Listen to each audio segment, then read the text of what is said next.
Welcome back to our channel. आज मैं दीपिका साहू आज आप लोगों को बताने वाली हूँ practice question paper 2023 set be subject English class 10th की इंग्लिश ग्रामर। ओके, सो जो भी व्यूअर्स चैनल पे न्यू है वो चैनल को सब्सक्राइब ज़रूर कीजिए। एंड हम बढ़ते हैं वीडियो में आगे। आज मैं आपको सेट बी का इस पेपर में सेट बी का पूरा ग्रामर आप लोगों को सॉल्व करके बताऊंगी विद रीज़न। सो वीडियो में एंड तक बने रहिए। सो जैसे कि आप यहाँ देख सकते हैं, मैंने सेक्शन सी निकाल लिया है ग्रामर का। ये सेट बी का है, मैं आप लोगों को बार बार बता रही हूँ, प्लीज़ ध्यान रखिएगा, ठीक है। इंग्लिश प्रैक्टिस पेपर के सेट बी का सेक्शन सी के ग्रामर का आंसर है, ठीक है। सो जैसे यहाँ लिखा है कि there is not blank water in the pool. अब यहाँ पर क्या आएगा, सम एनी मैंने टिक लगा चुकी हूँ एंड मैं आपको विथ रीज़न बताऊँगी, तो मैं आपको सॉल्व भी करके बताती हूँ। सो उसमें क्या लिखा था, there is not blank water in the pool, ठीक है। मतलब कि यहाँ पर अब क्या आएगा, शम आएगा, एनी आएगा या मैनी आएगा। तो देखिए सबसे पहले तो जहाँ पर भी मैनी तो यहाँ आने से रहा, बिकॉज इसका मतलब होता है कई, और यहाँ पर ऐसा कोई सेंस नहीं आ रहा है। और यहाँ पर सम और एनी लिखा हुआ है, ठीक है। तो सम क्यों नहीं आएगा, क्योंकि देखो सम और मैनी इसलिए भी नहीं आएगा कि वह उसके लिए आता है जो मतलब कि जो सेंटेंस आप लोगों को दिया हुआ है वो सेंटेंस सिंपल हो, लेकिन हम यहाँ पर देख रहे हैं ये सेंटेंस नेगेटिव है, तो यहाँ पर क्या आएगा, एनी आएगा। क्योंकि हमेशा याद रखिएगा इंट्रोगेटिव और नेगेटिव सेंटेंस के लिए हमेशा एनी का प्रयोग किया जाता है। और हाँ, एक सिचुएशन है जहाँ सम आता है, अगर पोस्ट इंट्रोगेटिव भी हो तब भी याद रखना। जैसे कि मैं बोलूँ कि वुड यू लाइक टू शम कॉफ़ी या वो वाटर या फिर चाय, मतलब जो भी है टी, तो वहाँ पर सम आता है। बाकी सारी सिचुएशन पे जहाँ नेगेटिव और इंट्रोगेटिव वाली सिचुएशन बन रही है वहाँ पर हमेशा क्या आएगा, एन ही आएगा, ठीक है। हम देखते हैं दूसरा क्वेश्चन। दूसरा ब्लैंक जैसे लिखा है, his father is blank MLA। तो यहाँ पर ए आएगा, एन आएगा, दा आएगा। देखो दा तो इसलिए नहीं आएगा, यहाँ पर्टिकुलर किसी MLA की बात नहीं हो रही है कि देख उसके बता रहे हैं कि उसके पापा जी क्या है, MLA, लेकिन कहाँ के हैं वो नहीं बताया, तो वहाँ पर दा तो आने से रहा। अब अपन बात करेंगे ए और एन की, तो कैसे पता करेंगे कि ए आएगा या एन आएगा।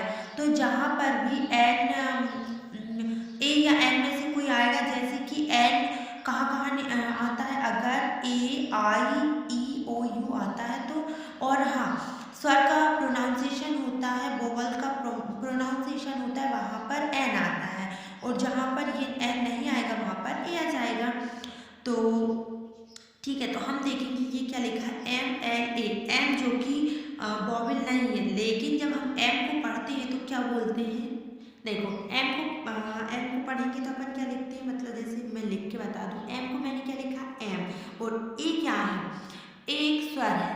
और AIOU तो आप एक बार भूल जाए तो वो ठीक है, लेकिन हमेशा जो शब्द है ब्लैंक के जस्ट बाद वाला उसका पूरा जो फर्स्ट लेटर है ना उसका प्रोनाउंसिएशन करके देख लीजिएगा। अगर प्रोनाउंसिएशन स्वर हिंदी वाले स्वर से है तो वहाँ पर डेफिनेटली एन ही आएगा, ओके।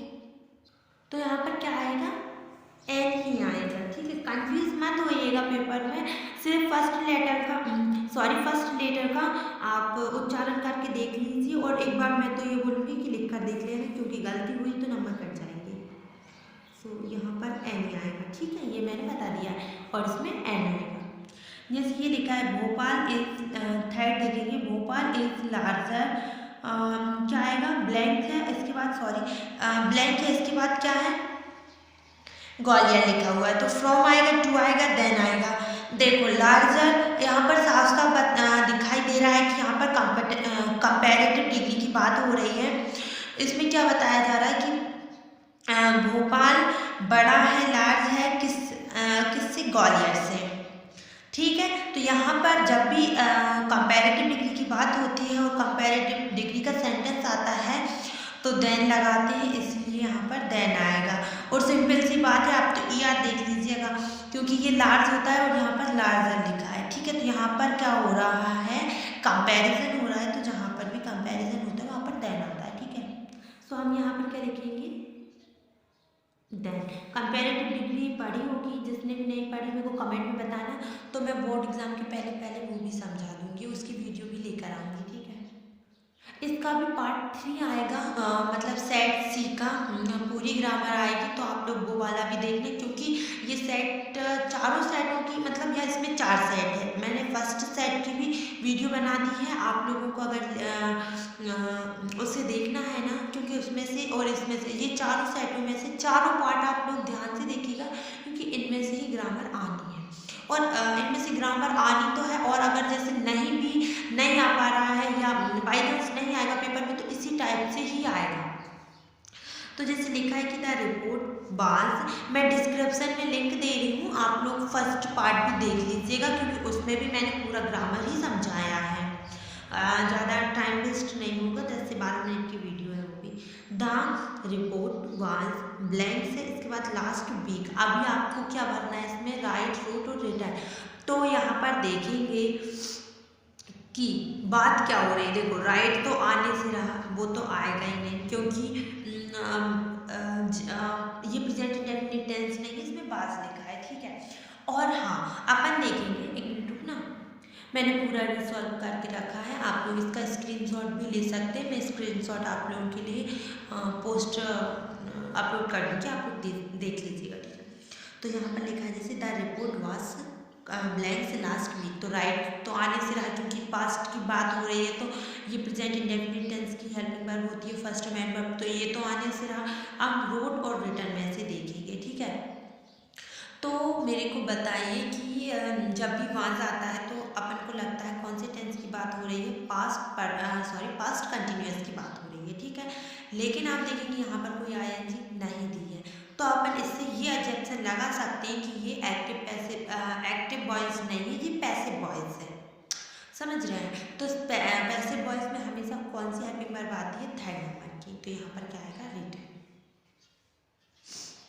अगर हाँ यहाँ पर आईएनजी वाला दी जाती ना, तो अपन यहाँ पर विदर्भ आईएनजी लगा देते, मतलब राइटिंग लिखते, ठीक है। लेकिन वो वाला ऑप्शन नहीं दिया, it means he passive voice है, ध्यान रखिएगा।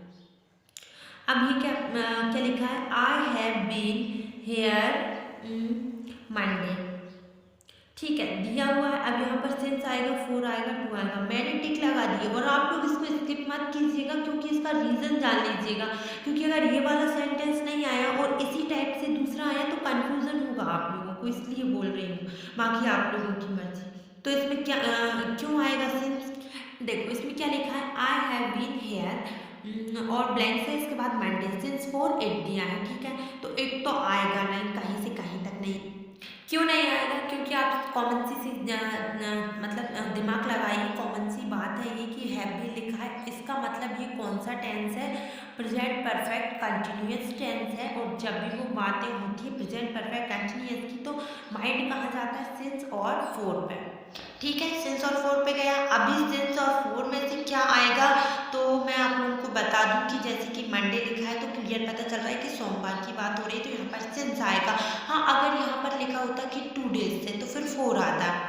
अगर आपको exact timing, exact date, exact day दे रहे हैं, तो सिंस लिखिएगा आप, जैसे यहाँ पर ट्यूसडे, वेंसडे या फिर सैटरडे, ऐसा कुछ आता जब भी आप सिंस ही लगाते। लेकिन यहाँ पर अगर 2 डेज, 3 डेज, 4 डेज आता या 1 वीक आता, तो आप फिर 4 लगाइएगा, ठीक है, याद रखना ये बात।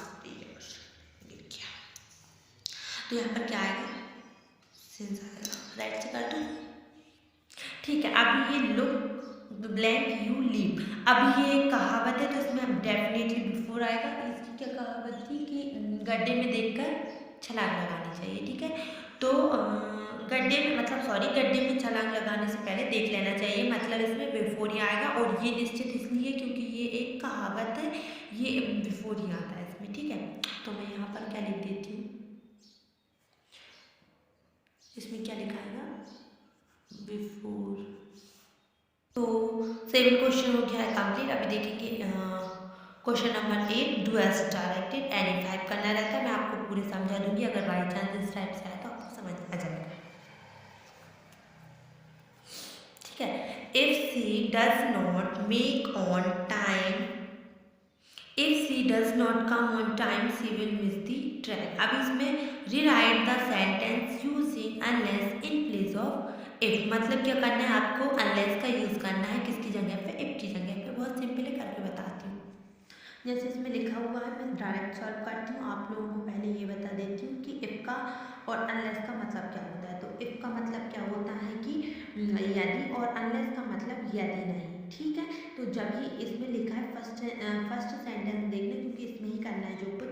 If she does not come on time, मतलब कि वह अगर वह टाइम पर नहीं आती है। तो देखना यहाँ पर मैंने क्या लगा दिया है, अनलेस लगा दिया है, ठीक है। तो अनलेस का मतलब पूरा क्या हो जाता है, यदि नहीं। तो अब यहाँ पर अपन को नोट लगाने की कोई आवश्यकता नहीं है। तो यहाँ लिखेंगे अनलेस सी। अभी आपको इतना और क्लियर करवा देती हूँ कि जहाँ पर भी डज नॉट हटता है तो मेंबर में ऐसे ईएस लग जाता है, ठीक है। ये तो पता होगा। सॉरी, आंसर हो और ब्लू पेन से ना लिखे, ऐसा अच्छा नहीं लगता। सी विल, सॉरी एक हाथ से मोबाइल पकड़ना पड़ता मेरे को। सो ये हो गया पूरा डन। देखना अभी इसका मतलब भी वही निकलता है, यहाँ पर नोट नहीं लगा, लेकिन अनलेस का पूरा मतलब होता है यदि नहीं, ठीक है। Unless she come on time she will miss the train, अगर वह टाइम पर नहीं आएगी तो वह ट्रेन मिस कर देगी। सॉरी आप,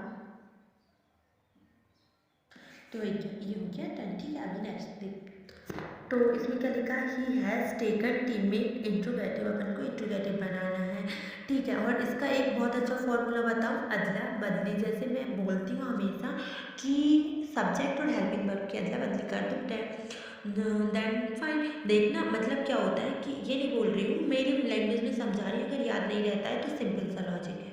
सो इसको सॉल्व कर दूँ तो क्या हो जाएगी, हेल्पिंग वर्ब आगे आ जाएगी, सब्जेक्ट पीछे चला जाएगा, और वहाँ की सेंटेंस अपना कैसा रहेगा, वैसे का वैसा।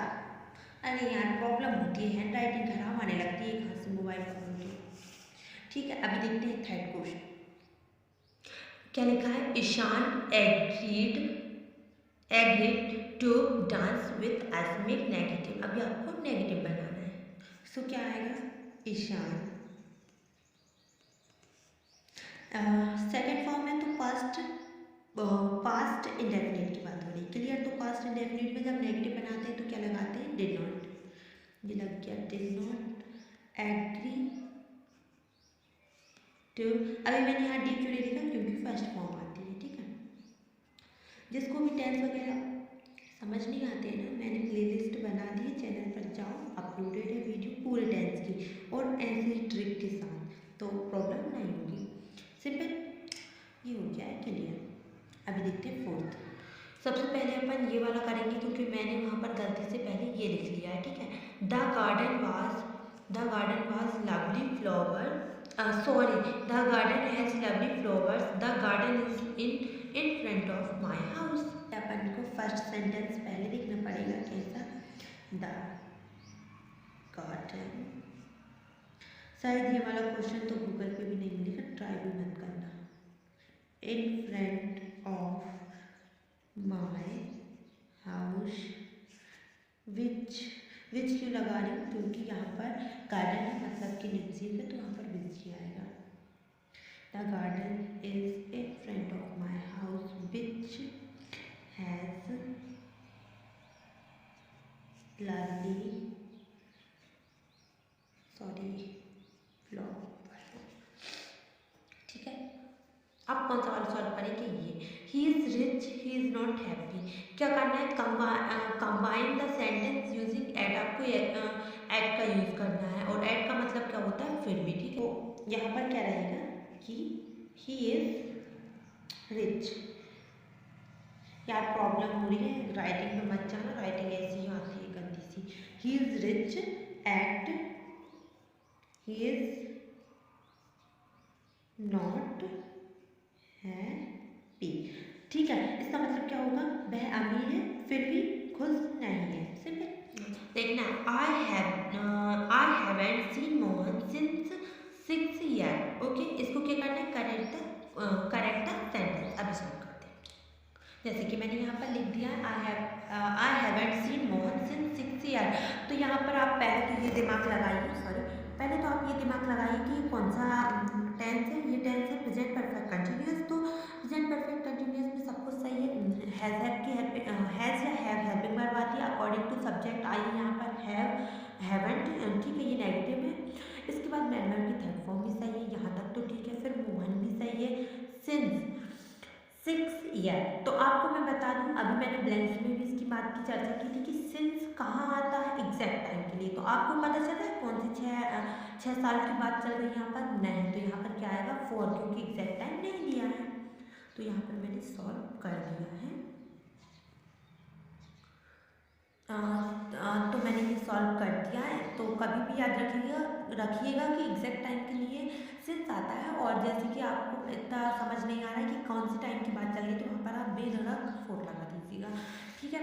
सो अभी मैं वीडियो को एंड कर रही हूँ। अगर आपको सेट सी की पूरी ग्रामर चाहिए तो आप चैनल पर बने रहिए, मैं कल उसकी वीडियो अपलोड कर दूँगी। सो प्लीज़ चैनल को सब्सक्राइब जरूर कीजिएगा। वीडियो को एंड तक देखने के लिए आप लोगों का सभी का धन्यवाद, ठीक है। एंड अगर आपने इसका पार्ट 1 नहीं देखा है तो आप प्लीज़ वो देख लीजिएगा, बिकॉज इसलिए बोल रही हूँ कि उसमें सेट एक ही मैंने पूरी ग्रामर की वीडियो दी है। अगर आपको वीडियो ढूंढने में प्रॉब्लम हो रही है तो मैंने डिस्क्रिप्शन में उसकी लिंक दे रखी है, तो आप लोग जाइए, वीडियो पूरा देखिएगा। और वीडियो आई होप आप लोगों के लिए यूज़फुल होगा, क्योंकि इसमें से ही आना है। आप लोग निश्चित रहिए, इससे आउट नहीं जाएगा। So all the best to all of you, जो भी 10th बोर्ड एग्जाम वाले बच्चे हैं, ठीक है। बाय, टेक केयर, मिलते हैं नेक्स्ट वीडियो।